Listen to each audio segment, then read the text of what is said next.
नमस्कार, मेरा नाम है सत्सिंह। पिछली बार हमने रोहतक लोकसभा की कुंडली के बारे में बातचीत की थी। आज हम जानेंगे सोनीपत लोकसभा की कुंडली और उसके बारे में चर्चा करने के लिए मेरे साथ हैं जोगेंद्र कथुरिया। जोगेंद्र कथुरिया जी का जैसे आपने रोहतक लोकसभा के बारे में एक एक विधानसभा के बारे में जिक्र सुना था, क्या परम्यूटेशन है, क्या कम्बिनेशन है, कहाँ किसकी बढ़त है। आज हम सोनीपत लोकसभा की बात करेंगे। तो कथुरिया साहब, आपका स्वागत है। और सोनीपत लोकसभा के बारे में आपका क्या एनालिसिस है? सबसे तो पहले आपका बहुत बहुत धन्यवाद। आपने मुझे अपने चैनल पर समय दिया और सोनीपत लोकसभा के विश्लेषण के लिए आमंत्रित किया। अब हम बात करते हैं सोनीपत लोकसभा की।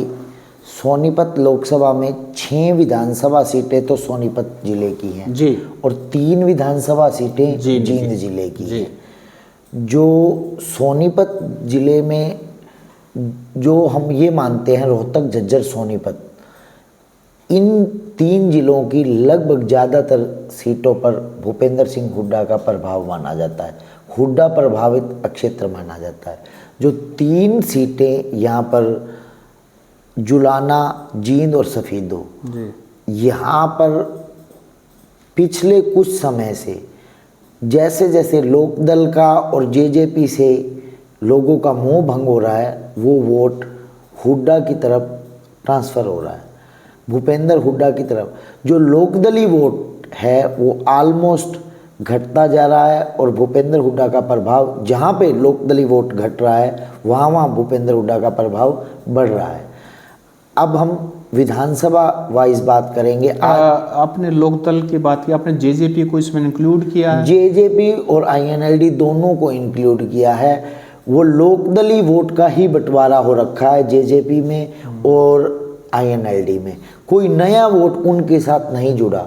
जो लोग देवीलाल जी की विचारधारा को मानते थे वो 2 हिस्सों में बट गए थे 2019 में। अब उनका कुछ हिस्सा उन दोनों पार्टियों से छिटक कर भूपेंद्र सिंह हुड्डा की अगवानी में कांग्रेस की तरफ मूव कर चुका है, क्योंकि लोगों को उस तरफ कोई भविष्य नहीं प्रतीत हो रहा और हर कोई चढ़ते सूरज को सलाम करता है, डूबती नाव से हर कोई उतरने को आतुर रहता है। जी, तो लेकिन जो ट्रेडिशनल वोटर्स हैं बीजेपी के, वो बनिया और पंजाबी ट्रेडिशनल वोटर्स, बिल्कुल, हालांकि ओबीसी का एक बहुत बड़ा ब्लॉक जुड़ चुका है अब बीजेपी के साथ। और अगर हरियाणा की बात करें तो कांग्रेस जाट वोट बैंक जो है वो हुड्डा साहब के साथ है और अब वो लोकदल वाला भी जाट वोट जो बटा हुआ तो वो भी हुड्डा साहब की तरफ शिफ्ट है। तो जैसा कि आपने कहा कि अब हम असेंबली वाइज जो 9 विधानसभा क्षेत्र आते हैं सोनीपत लोकसभा में, तो एक बार टोटल नंबर ऑफ वोट्स कितने हैं, अब कितने मानते हो? 18 लाख के करीब वोट हैं। लगभग मेरा अनुमान है कि 12.5 लाख के करीब की पोलिंग हो सकती है। 12.5 लाख के करीब पोलिंग में दोनों पार्टियों में आमने सामने सीधा मुकाबला होने की संभावना ज़्यादा प्रतीत होती है। तो वोट परसेंटेज बढ़ेगा इस बार? दोनों ही पार्टी, पोलिंग परसेंटेज भी बढ़ेगा, दोनों पार्टियों का वोट शेयर भी बढ़ेगा। थोड़ा यहाँ पर बीजेपी को डेंट लगता हुआ मेरे को दिखाई दे रहा है, परंतु आज भी अगर यही उम्मीदवार माने कि कांग्रेस किसी जाट प्रत्याशी को मैदान में उतारती है, काफ़ी लंबी फहरिस्त है कांग्रेस के पास यहाँ सोनीपत लोकसभा में उतारने के लिए, और बीजेपी किसी नॉन जाट और खासकर ब्राह्मण प्रत्याशी को उतारती है, तो लगभग एज पर बीजेपी ही प्रतीत होती है। क्योंकि जो मैंने अभी पीछे एक सर्वे किया था सोनीपत में, 34% जाट वोट है, 66% नॉन जाट वोट है। और हम अगर वही प्रत्याशी तो नहीं हो सकते, मुझे नहीं प्रतीत होता। रमेश कौशिक बहुत ही खिलाड़ी माने जाते हैं। देखो, बंसीलाल की सरकार में विधायक रहे, ओम प्रकाश चौटाला जी की सरकार में रहे, उसके बाद भूपेंद्र सिंह हुड्डा जी की सरकार में रहे, फिर बीजेपी की सरकार में भी वो 2 बार सांसद बन चुके हैं। पहले जैसे ही बीजेपी की हवा कम होती है वो अपने स्टेप पीछे खींचते हैं, जैसे ही बीजेपी की हवा बनती है तो तुरंत अपनी टिकट को काबू कर लेते हैं। वो हवा के रुख को देखकर टिकट मांगते हैं। हाँ, तो अब पीछे राम मंदिर का मुद्दा है और जो बीजेपी का ध्रुवीकरण है, वोट पोलराइजेशन जो बीजेपी का फॉर्मूला है, उस फॉर्मूले के अकॉर्डिंग सोनीपत सीट में आज भी बीजेपी एज पर प्रतीत होती है। जी, तो अगर हम विधानसभा वाइज बात करें तो जैसे कि 9 विधानसभाओं में से 5 विधानसभा में कांग्रेस के एमएलए हैं, 3 में बीजेपी की और 1 में जेजेपी का है। तो इस हिसाब से तो कांग्रेस एज पर है, लेकिन जब लोकसभा की बात करते हैं तो आप कह रहे हैं बीजेपी की एज है। उसको थोड़ा सा हम थोड़ा ब्रेक डाउन करें। आप एक बार इस चीज़ को देखिए, पिछली बार जब हरियाणा में 2019 में लोकसभा का चुनाव पहले हुआ अप्रैल मई में, तो बीजेपी को 79 सीटों पर बढ़त मिली, 79 सीट्स पर। जब विधानसभा का चुनाव आया तो बीजेपी 79 से घटकर बिल्कुल 50% परफॉर्मेंस पर आ गई, 40 सीटों पर सिमट गई। क्योंकि उसमें मोदी फैक्टर था। मोदी फैक्टर बहुत इम्पोर्टेंट है। 2014 से 2019 की वेव ज़्यादा थी। 2024 में मुझे जो प्रतीत हो रहा है, 2019 से प्रखर तो नहीं कह रहा, पर 19-20 का फर्क है, कुछ कम है। क्योंकि जब जैसे जैसे कोई भी पार्टी होती है, रूलिंग पार्टी होती है, उसकी एंटी इनकमेंसी होती है। मैं ये नहीं कह रहा कि वेव कम हुई है, पर एंटी इनकमेंसी का वोट हमेशा रूलिंग पार्टी से विपक्ष पार्टी की ओर और उस पार्टी को जाता है जो सबसे नज़दीकी मुकाबले में होती है। जी, तो इसमें कैंडिडेट किस किस को मारे, नाम किस किस से चल रहे हैं बीजेपी से? किसके नाम? बीजेपी से सबसे पहले सबसे मजबूत रमेश कौशिक को ही माना जाएगा, क्योंकि जब 2014 में मोदी वेव इतनी नहीं थी तभी भी उन्होंने जगबीर सिंह मलिक को लगभग 77,000 वोटों से हराया। 2019 में फिर जब चुनाव हुआ, हरियाणा में सबसे बड़े जाट और कद्दावर नेता जो 10 साल हरियाणा के मुख्यमंत्री रहे, भूपेंद्र सिंह हुड्डा को लगभग 1,65,000 वोटों से हराया। तो रमेश कौशिक की टिकट वैसे तो मुझे लगता है कि कटनी मुश्किल है, परंतु जो नरेंद्र मोदी की सोच है उसको आज तक कोई नहीं परख पाया। जो दोनों बार 2014 और 2019 में रमेश कौशिक को टिकट मिलने में नितिन गडकरी जी की भूमिका बैकडोर से बताई जाती है। जब नरेंद्र मोदी ने नितिन गडकरी को ही साइडलाइन कर दिया तो उनके प्यादे या उनके बंदों को तो साइडलाइन किया जा सकता है। तो उसके अल्टर में यदि मोदी को कोई जिताऊ चेहरा, उससे मजबूत चेहरा या उतना भी मजबूत चेहरा मिला तो मुझे लगता है नरेंद्र मोदी शायद रमेश कौशिक की टिकट काट भी सकते हैं। उसके अल्टर में मोहनलाल बड़ौली और योगेश्वर दत्त 2 मजबूत नाम चल रहे हैं। योगेश्वर दत्त वैसे तो 2 विधानसभा के चुनाव लड़े हैं, दोनों हारे हैं, पर हमेशा बीजेपी अपने जो थिंक टैंक के बंदे होते हैं उनको बैक करती है, और जो बीजेपी की थिंक टैंक में योगेश्वर दत्त फिट बैठते हैं। जी, एक सेलिब्रिटी भी हैं, स्पोर्ट्स स्टार भी हैं, और किसान आंदोलन में एक तरह से पार्टी का पक्ष रखने वाले वो अकेले ही थे। और जो पहलवान ट्रोल हुए, जो अभी आंदोलन प्रकरण हुआ उसमें भी वो पार्टी की जो बात समय समय पर रखते हैं। तो इसलिए जो उनकी रिपोर्ट है ऊपर हाई कमान में पॉजिटिव गई। कांग्रेस में कौन कैंडिडेट हो सकते हैं?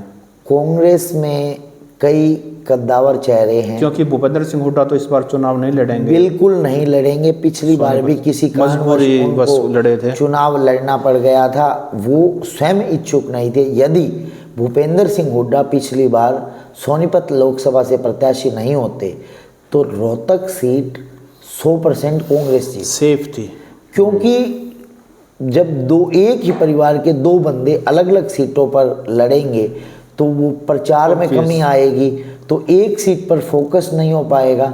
इसलिए मुझे लगता है कि दीपेंद्र सिंह हुड्डा रोहतक लोकसभा लड़ेंगे, भूपेंद्र सिंह हुड्डा सोनीपत लोकसभा। कैंडिडेट कौन हो सकते हैं? देखो 2019 में भी टिकट की चाहत थी सुरेंद्र सिंह दैया की, जो जाट संस्था में और लगभग सोनीपत लोकसभा के सबसे अधिक गांवों में जो उनके स्टूडेंट्स हैं, तो उनका प्रभाव भी माना जाता है। सुरेंद्र दैया तो अभी जो दैया खाप के, लेकिन हम जो स्टेटमेंट देखते हैं वो सारी कांग्रेस के खिलाफ होती हैं, बीजेपी के पक्ष में होती हैं। दैया साहब का आपने नाम लिया है। ऐसी कोई बात नहीं है। सुरेंद्र दैया जी टिकट चाहते हैं, कांग्रेस से टिकट चाहते हैं जी। सुरेंद्र दैया जो है, क्योंकि दैया खाप बहुत इम्पोर्टेंट है, दैया गोत्र बहुत इम्पोर्टेंट है, उसके अलावा और कौन कैंडिडेट हो सकते हैं कांग्रेस के? देखो अभी पीछे कांग्रेस ने आवेदन मांगे थे, उस आवेदनों में कर्नल रोहित चौधरी उन्होंने भी टिकट मांगी है। अब कांग्रेस हमेशा जो उनके संगठन के बंदे हैं उनको लगभग टिकट देती है। मैं ये नहीं कह रहा कि कर्नल रोहित को टिकट मिलेगी, परंतु वो एक स्ट्रॉन्ग कंटेंडर के तौर पर हैं, क्योंकि वो ऑल इंडिया जो कांग्रेस है उसमें एक्स सर्विसमैन सेल के प्रेसिडेंट भी बनाए हैं पीछे राहुल गांधी में। ऊपर गांधी परिवार के भी करीबी हैं, हुड्डा परिवार के भी करीबी किचन हैं, कैबिनेट के एक आदमी हैं। हाँ जी।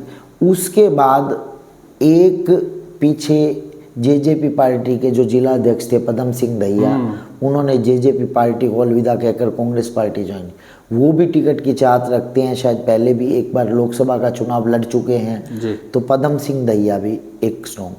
पर जो मेरा मानना है, अगर कांग्रेस किसी जाट प्रत्याशी को मैदान में उतारती है, कितना भी मजबूत हो, हार 100% तय होगी, क्योंकि भूपेंद्र सिंह हुड्डा से बड़ा जाट नेता आज हरियाणा में नहीं है। यदि वो ही रमेश कौशिक के सामने नहीं टिक पाए तो और कोई जाट प्रत्याशी चुनाव नहीं जीत पाएगा।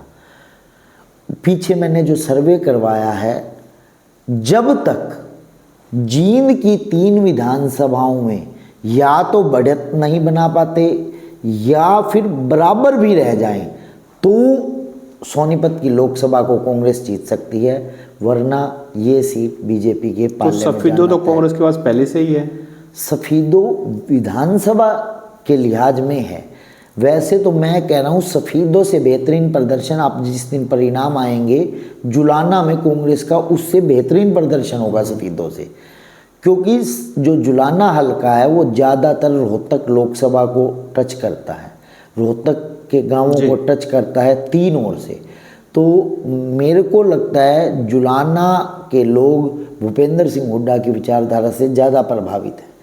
और पिछली बार जो वेव था बालाकोट, जो एयर स्ट्राइक थी, और उससे पहले जो हमारे 40 सैनिक शहीद हुए थे, जो वोट मोदी वेव के कारण, इसलिए बीजेपी को ज़्यादा गया। आज भी राम मंदिर का मुद्दा बहुत बड़ा मुद्दा है देश में, और बीजेपी ने इसको बहुत अच्छी प्रकार से भुनाया है। परंतु मुझे जो लग रहा है, यदि कांग्रेस ने एक अच्छा नॉन जाट चेहरा मैदान में उतारा तो परिणाम बदल सकते हैं। अब नॉन जाट चेहरे कांग्रेस के पास हैं कौन कौन, विकल्प क्या क्या हैं? उनमें कुलदीप शर्मा के बाद सुरेंद्र पवार, और सुरेंद्र पवार के बाद एक चेहरा जिसका अभी तक मार्केट में नाम नहीं है, परंतु यदि उसको कांग्रेस ने प्रत्याशी बना दिया तो बीजेपी को दिन में तारे दिखेंगे। इसका कारण यही है कि वो सफीदो, जींद और जुलाना तीनों हलकों में ऑलमोस्ट जीत भी सकता है, नहीं तो नेक टू नेक फाइट रह सकती है। वो कौन होंगे?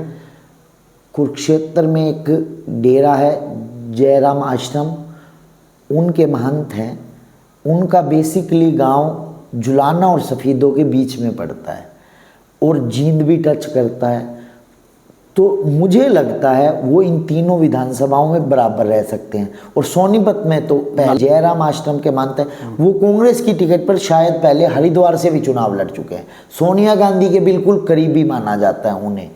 यदि वो चुनाव मैदान में उतरे, बीच में पीछे मेरे पास जो अपने सूत्रों के अनुसार एक खबर मिली थी, कांग्रेस पार्टी के द्वारा, कांग्रेस केंद्रीय जो समिति है इनकी, उनके द्वारा एक सर्वे करवाया गया था। पीछे प्रियंका गांधी और राहुल गांधी के भी सोनीपत से लोकसभा चुनाव लड़ने की आशंका थी। देखो, मुझे लगता है राहुल गांधी तो वायनाड और अमेठी इन्हीं 2 सीटों पर चुनाव लड़ेंगे। यदि प्रियंका गांधी एक ही सीट पर, लोकसभा सीट पर चुनाव लड़ती है तो वो सीट रायबरेली होगी, क्योंकि वो अपनी घरेलू सीट नहीं छोड़ेंगे। यदि प्रियंका गांधी 2 सीटों पर लोकसभा चुनाव लड़ने के लिए मैदान में उतरती है तो दूसरी सीट संभावित सोनीपत उनकी नज़र में है। आपको एक और विशेष बात बता रहा हूँ, आज जो हरियाणा का सर्वे है आज की डेट का, उसमें मुझे मुकाबला 9-1 का लग रहा है। 9 सीटों पर भाजपा बढ़त बनाते दिखाई दे रही है, 1 सीट पर कांग्रेस बढ़त बना रही है। यदि प्रियंका गांधी सोनीपत से चुनाव लड़ती हैं तो कम से कम कांग्रेस हरियाणा से 4 सीटें जीतेगी। 3 सीटों का फायदा प्रियंका गांधी के सोनीपत सीट पर लड़ने से होता है। लेकिन आप मुझे बताइए, प्रियंका गांधी से सोनीपत के लोग कनेक्ट कैसे करते हैं? वो एक नेशनल लीडर हैं, सोनिया गांधी राजीव गांधी की पुत्री हैं और राहुल गांधी की सिस्टर हैं, लेकिन जो लोकल वोटर्स हैं वो कनेक्ट कैसे करते हैं प्रियंका गांधी से? बड़ा नाम होता है जिसका पूरे देश में हर बंदा जानता है। अब कांग्रेस पार्टी के कद्दावर चेहरे के रूप में अगर प्रियंका गांधी यहाँ आती, सबसे बड़ी बात होती है हरियाणा के अंदर 2 गुट बने हैं कांग्रेस के। एक एसआर के गुट अलग चल रहा है, हुड्डा गुट अलग चल रहा है। तो यदि हुड्डा गुट का प्रत्याशी आता है तो एसआर के गुट लेग पुलिंग करता है, अगर एसआर के गुट का प्रत्याशी आता है तो हुड्डा गुट लेग पुलिंग करता है। यदि कोई नेशनल स्तर का नेता यहाँ तो गांधी फैमिली से कोई आएगा तो उसमें किसी की हिम्मत नहीं होगी, लेग पुलिंग की हिम्मत नहीं, दोनों ही हिम्मत करेंगे कि ये तो सीट कलेक्टिव प्रयास से सोनीपत सीट तो जीतेंगे, उसके बाद आसपास की सीटों पर भी प्रभाव पड़ेगा। जो नेक टू नेक वाली सीटें हैं, जैसे अंबाला नेक टू नेक वाली सीट है आज की डेट में, कुरुक्षेत्र नेक टू नेक वाली सीट है आज की डेट में, तो इनमें भी जो फाइट होगी वो नज़दीकी। अभी पीछे आवेदन किया है कांग्रेस पार्टी से इनके लाल बहादुर शास्त्री जी के बेटे ने कुरुक्षेत्र से। यदि वो भी प्रत्याशी कुरुक्षेत्र से होते हैं तो सामने बीजेपी का कोई भी प्रत्याशी होगा तो उसकी जो एक आत्मविश्वास होता है, वो आत्मविश्वास की बजाय मोरल डाउन हो जाता है सामने मजबूत प्रत्याशी। एक मोहनलाल बडोली का भी नाम चल रहा था, वो तो भाजपा में चल रहा है। भाजपा में वो भाजपा के महामंत्री हैं और राई से विधायक भी हैं, भाजपा की पुरानी विचारधारा से जुड़े हैं, पावरफुल भी हैं और मोहनलाल बडोली को हम इग्नोर नहीं करके चल सकते। परंतु देखो, मैं आपको एक और चीज़ बता रहा हूँ, भाजपा की नज़र कांग्रेस के वोट बैंक पर है और कांग्रेस की नज़र भाजपा के वोट बैंक पर है। मतलब सीधा सीधा बताऊं तो भाजपा फोकस कर रही है जाट वोट्स पर और कांग्रेस फोकस कर रही है नॉन जाट वोट्स पर। तो इसलिए हो सकता है कि दोनों प्रत्याशी उलट हो जाएं। भाजपा जाट प्रत्याशी को मैदान में भी उतार सकती है, उसमें भी 2-3 नाम चल रहे हैं। कृष्णा गहलावत पूर्व में मंत्री रही हैं, उसके बाद शायद वो खादी विपणन बोर्ड की चेयरमैन भी रही हैं। उसके बाद तीरथ राणा जो गोहाना से विधायक का चुनाव लड़े थे, हार गए थे, जिला अध्यक्ष भी रहे हैं सोनीपत के, उनका भी नाम चल रहा है। एक और नाम देवेंद्र कादियान जी, जो गन्नौर से इंटरेस्टेड बना रखी है, गन्नौर से विधानसभा चुनाव लड़ना चाहते हैं। यदि वहाँ बात नहीं बनती तो वो सोनीपत की ट्राई भी कर रहे हैं भाजपा में। एक और अप्रत्याशित चेहरा भी मैं आपको बता रहा हूँ, एक दो नाम। कृष्ण मिड्ढा जो जींद से विधायक है, बीजेपी उनका नाम भी अब दौड़ में आ गया है। 5% पंजाबी मतदाता हैं। यदि और कहीं पंजाबी, जैसे मुझे लग रहा है कि करनाल से इस बार पंजाबी प्रत्याशी ना होकर शायद ब्राह्मण प्रत्याशी हो, तो एक पंजाबी प्रत्याशी को जरूर मैदान में उतारेगी।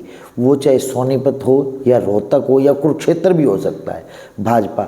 तो ये कई प्रमोटेशन कम्बिनेशन बनते हैं, वो समय बताएगा कि कौन प्रत्याशी होगा। परंतु मुझे लगता है कि कांग्रेस नॉन जाट प्रत्याशी पर फोकस कर रही है और भाजपा जाट प्रत्याशी पर फोकस कर रही है। एक नाम शायद मेरे से छूट गया, संदीप लोहान, जो कि जींद जिले के किसान सेल के प्रेसिडेंट हैं। उनका खुद का गांव बहुत बड़ा है, जुलाना हलके से संबंध रखते हैं, तो उनका भी नाम कहीं ना कहीं अप्रत्याशित जाट चेहरे और जो विवादित चेहरा नहीं है, संदीप लोहान के नाम को भी बीजेपी मैदान में ला सकती है। अच्छा, जहाँ तक बात है कि जो सोनीपत लोकसभा है उसमें जो कास्ट वाइज परसेंटेज जब आपने सर्वे किया होगा तो कितने निकल के आई? जाट का तो आपने बता दिया, बाकी जातियाँ कितने हैं? 34% जाट हैं जी, 11% के करीब ब्राह्मण हैं, 11 के बाद 5% पंजाबी मतदाता हैं जी, फिर लगभग 2.5% बनिया मतदाता हैं, 2.5% राजपूत मतदाता हैं। ये कुल मिला के जो शेड्यूल कास्ट कम्युनिटी वो कितने हैं? 19% अनुसूचित जाति के। जो शेड्यूल कास्ट कम्युनिटी है वो किस तरफ जाएगी? ये भी तो एक बहुत बड़ा। देखो जी, वो अलग अलग जाति, अगर हम शेड्यूल कास्ट को टोटल को डिवाइड करते हैं तो लगभग 50-50 दोनों पार्टीज में जा रही है। परंतु जो रविदासिया वोट है वो कांग्रेस की तरफ ज़्यादा जा रहा है, और जो बाकी धानक समाज के वोट हैं या वाल्मीकि समाज के वोट हैं वो भाजपा की तरफ ज़्यादा जा रहे हैं। और उसके बाद ओबीसी का एक बहुत बड़ा हिस्सा, वो जो भाजपा की जीत का सबसे बड़ा कारण बन रहा है, वो ओबीसी वोट लगभग 22% के करीब ओबीसी वोट हैं। सबसे ज़्यादा शायद सैनी वोट हैं, 3.5% के करीब। सैनी के बाद कश्यप वोट हैं 3% के करीब। उसके बाद मुस्लिम वोट हैं। अब मुस्लिम ओबीसी में आते हैं, परंतु मुस्लिमों का अधिकतर वोट वो कांग्रेस की तरफ जा रहा है। जैसा आपने योगेश्वर दत्त का बताया कि भाजपा उस पर दाव खेल सकती है, तो वैसे ही मलिक खाप भी बहुत बड़ी खाप है सोनीपत में। तो क्या कांग्रेस से कोई सेलिब्रिटी चेहरा जैसे साक्षी मलिक का भी आपने अपने सर्वे में कुछ किया? बिल्कुल, साक्षी मलिक के बारे में मैंने पूछा है। मेरे सर्वे में साक्षी मलिक का नाम था।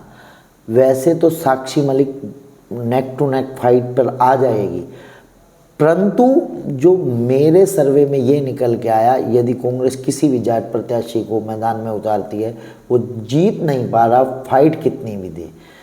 पीछे आदमपुर का उपचुनाव हुआ, मैंने सर्वे किया और मेरे सर्वे में ये निकल के आया था कि 51 से 52 हज़ार वोट जयप्रकाश जेपी, शायद उसके बारे में मैंने अपनी एक वीडियो भी बनाई थी, आज भी यूट्यूब पर होगी। 51 से 52 हज़ार वोट जयप्रकाश जेपी को मिल रहे हैं।